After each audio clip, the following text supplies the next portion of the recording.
Hello friends. आज हम करते हैं अकाउंटेंसी की कुछ बेसिक टर्म्स जिनसे आगे हमें समझ में आएगा अकाउंटिंग का क्या प्रोसेस है, क्या नेचर है। यहाँ से हम स्टार्ट करेंगे। सबसे पहले what is book keeping. Book keeping is the process of systematic recording and classification of financial transactions of an organisations.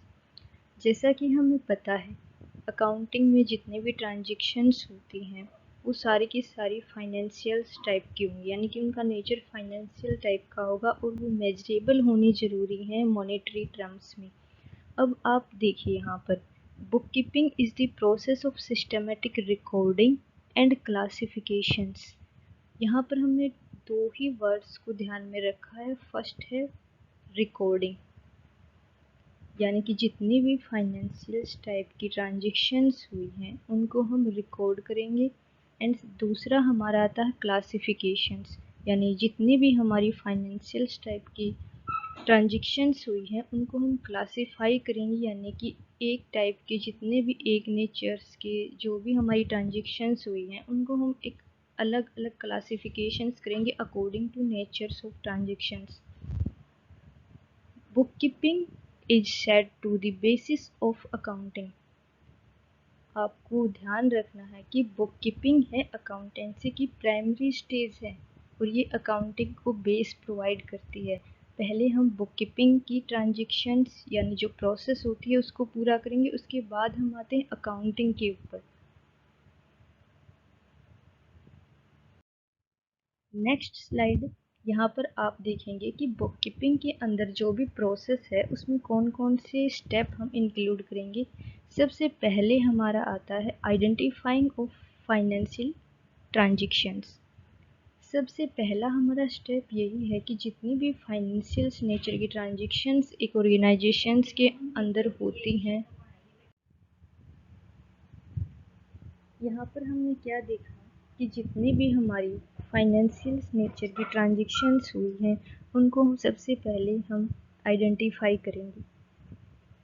दूसरा हमारा आता है रिकॉर्डिंग ऑफ फाइनेंशियल ट्रांजेक्शन्स। अब जो भी फाइनेंशियल ट्रांजेक्शन्स हमने आइडेंटिफाई किए हैं उसको हम रिकॉर्ड करेंगे बॉक्स ऑफ अकाउंट्स में। तीसरा प्रिपेयर करेंगे लेजर अकाउंट। लेजर अकाउंट में क्या होता है कि जितनी भी फाइनेंशियल नेचर की ट्रांजेक्शन्स हुई होती हैं सबसे पहले जहां हम उनको रिकॉर्ड करते हैं ना वो होता है लेजर अकाउंट। उसके बाद जितनी भी ट्रांजेक्शन्स हो गई हैं उनके थ्रू हम प्रिपेयर करेंगे ट्रायल बैलेंस। ट्रायल बैलेंस जो होता है वो हमारा हेल्प करता है जितनी भी एरर अगर कोई हमारे, क्योंकि ट्रायल बैलेंस का जो भी बैलेंस होगा लास्टली वो इक्वल होगा बोथ साइड का। तो यहाँ से हमें पता चल जाएगा अगर कोई आइटम हमारी रह गई है रिकॉर्ड होने में तो उसको हम यहाँ से कैलकुलेट कर सकते हैं कि कौन सी आइटम हमारी रह गई है, क्या एरर हमारे ट्रायल बैलेंस में है। नेक्स्ट स्लाइड पे हम आते हैं what is accounting. Accounting is the systematic process. Systematic process क्यों बोला है, क्योंकि इसमें हम कुछ रूल और रेगुलेशंस को यूज करते हैं आइटम्स को रिकॉर्ड करने के लिए। इसमें क्या करते हैं जितने भी फाइनेंशियल टाइप की ट्रांजेक्शन्स हुई होती हैं उसको क्या करते हैं रिकॉर्ड करते हैं। इसमें एक प्रोसेस जो है वो आप देखिए। सबसे पहले यहाँ पर हम समराइज करेंगे जो भी डाटा हमने बुक कीपिंग जो कि हमारी प्राइमरी स्टेज थी, और सेकेंडली हम फिर आते हैं अकाउंटिंग के ऊपर। जो डाटा हमने आइडेंटिफाई कर लिया था, रिकॉर्ड कर लिया था, लेजर अकाउंट हमने बना लिया था, ट्रायल बैलेंस बना लिया था, उसके बाद उस डाटा की हेल्प से हम जो भी डाटा हमने कलेक्ट किया था सारा का सारा उसकी हेल्प से हम डाटा को समराइज करते हैं, उसको एनालाइज करते हैं एंड रिपोर्ट करते हैं दीज ट्रांजेक्शन्स। क्या होता है बुक कीपिंग तो हमारी केवल प्राइमरी स्टेज है, वहाँ से तो हमने केवल ट्रांजेक्शन्स को रिकॉर्ड किया है लेकिन वहाँ हमने कोई रिजल्ट नहीं निकाला है। लेकिन जो अकाउंटिंग है वहाँ से हम समराइज करते हैं, यहाँ से हमें कुछ रिजल्ट्स देखने को मिलेंगे हमारी फाइनेंशियल ट्रांजेक्शन्स की हेल्प से। लेकिन जो बुक कीपिंग की थी ना, बुक कीपिंग में तो केवल हम अपनी ट्रांजेक्शन्स को रूल एंड रेगुलेशंस के अकॉर्डिंग केवल और केवल रिकॉर्ड करते हैं, लेकिन अकाउंटिंग के अंदर जो भी डाटा हमने कलेक्ट कर रखा था उसको समराइज करके, एनालाइज करके और रिपोर्ट करके financial positions of any organisations जो होती है उसको हम यहाँ पर कंक्लूड करते हैं। अब कई बार हम देखते हैं कि बुक कीपिंग जो होती है वो किस टाइप की होती है। बुक कीपिंग रूटीन नेचर की होती है और जो हमारी अकाउंटिंग होती है वो हमारी एनालिटिकल नेचर की होती है। बुक कीपिंग का काम तो कोई भी जूनियर स्टाफ कर सकता है, लेकिन अकाउंटिंग का जो काम है वो सीनियर स्टाफ के द्वारा ही किया जाएगा। अब कई बार हम बात करते हैं कि बुक कीपिंग कौन करेगा, अकाउंटिंग कौन करेगा। बुक कीपिंग तो जिसको नॉर्मल नॉलेज है वो भी कर सकता है, लेकिन अकाउंटिंग के लिए हमें स्पेसिफिक नॉलेज की आवश्यकता होती है। अब एक इम्पोर्टेंट पॉइंट है, यहाँ से हम देखिए, accounting is called the language of business. क्यों क्यों बोलते हैं हम अकाउंटिंग को लैंग्वेज ऑफ बिजनेस? क्योंकि अकाउंटिंग जो होती है वो प्रोवाइड करती है इंफॉर्मेशन। इसको हम सोर्स ऑफ इंफॉर्मेशन भी कह सकते हैं। ये वर्क करती है as the source of information. क्यों क्यों करती है? क्योंकि आप अकाउंटिंग की हेल्प से जो भी डाटा कलेक्ट किया था उसको समराइज करके कुछ ना कुछ रिजल्ट निकालते हैं। उससे पता चलता है कि प्रॉफिट हुआ, लॉस हुआ है, या फिर आपको क्या आपकी फाइनेंशियल पोजीशंस है। फिर आपको जितनी भी लास्टली इंफॉर्मेशन मिलती है आप रिलेवेंट पार्टीज़ को देते हैं, जैसे हमारे क्रेडिटर्स हो गए, फाइनेंशियल इंस्टीट्यूशंस हो गए, हमारे इन्वेस्टर हो गए, एम्प्लॉयज़ हो गए।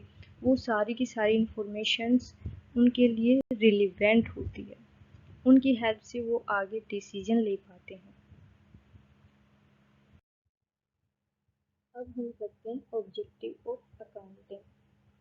सबसे पहला हमारा आता है systematic recording of business transactions. Systematic recording क्यों बोल रहे हैं? क्योंकि अकाउंटिंग के अंदर जितने भी फाइनेंशियल नेचर की ट्रांजैक्शंस होती हैं उनको हम according to rule and regulations completely record करते हैं। जब हमारी ये फाइनेंशियल नेचर की ट्रांजैक्शंस रिकॉर्ड हो जाती हैं उसके बाद हम लॉजिकली इनको समराइज करेंगे, क्लासीफाई करेंगे। क्यों?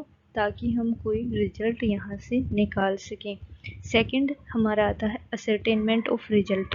हर ऑर्गेनाइजेशंस, अगर ऑर्गेनाइजेशंस एस्टेब्लिश हुआ है तो वो ये भी जानना चाहता है कि उसको प्रॉफिट हुआ या लॉस हुआ। नॉर्मली हम देखते हैं हर ऑर्गेनाइजेशंस प्रॉफिट ही अर्न करना चाहता है, लेकिन लॉस भी उसको हो सकता है।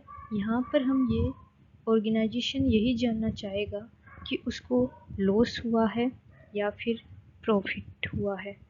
थर्ड हमारा आता है ascertain of the financial position of balance sheet.